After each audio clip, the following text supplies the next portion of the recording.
বিপ্লব জিন্দাবাদ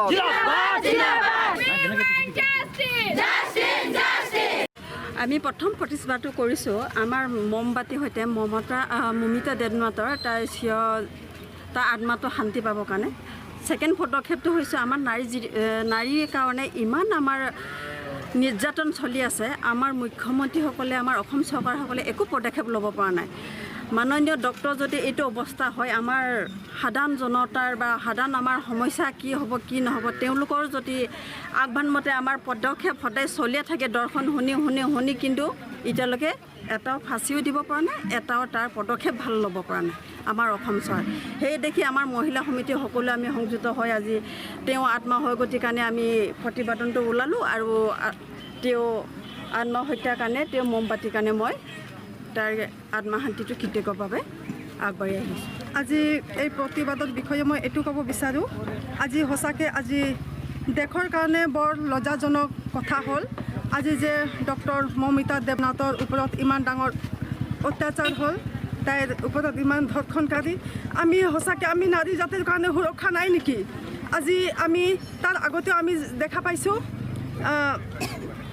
দিল্লীত নিৰ্ভয়াৰ ওপৰত, তাইৰ ওপৰতো এনেকুৱা হৈছে। আৰু আজি আমি দেৱনাথৰ আমাৰ মমিতা দেৱনাথ বাইদেউৰ ওপৰত ইমান ডাঙৰ অত্যাচাৰ আমি দেখা পাইছোঁ। তো আমি নাৰী জাতিৰ আমি সঁচাকৈ আমাৰ স্বাধীন নাই নেকি এই দেশত? আৰু আমাৰ মুখ্যমন্ত্ৰী বা ভাৰতৰ আমাৰ প্ৰধানমন্ত্ৰী ইহঁতে কিয় চকু মুজি আছে নেকি? এইবিলাক ইহঁতৰ কাৰণে এইবিলাক আমি ন্যায় পাব নালাগে নেকি? এই ধৰ্ষণকাৰীক আমাৰ মতে সঁচাকৈ ফাঁচি দিব লাগিব। আৰু আমি নাৰী জাতিক আমি এটা দেৱী স্বৰূপে ইহঁতক পূজা কৰা যায়, কিন্তু আজি পূজাৰ নামত কি ইহঁতক যে অত্যাচাৰ কৰা হৈ আছে, কাপোৰ কানি খুলি ফালে, এইটো কিবা নাৰীৰ সন্মান কৰা হ'ল নেকি?